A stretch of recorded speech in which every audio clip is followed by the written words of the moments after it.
मित्रांनो, हे आहे चंदनाचे झाड।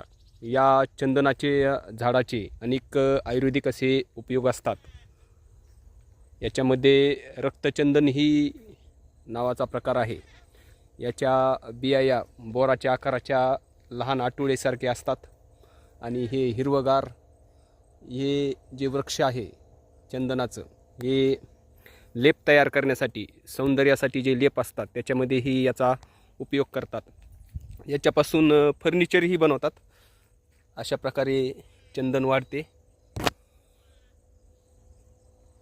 अनेक आजारावर शीतलता देणारे कर्नाटक आणि महाराष्ट्र, म्हैसूर, श्रीलंका, भारतामध्येही विविध भागामध्ये हे चंदन आढळते।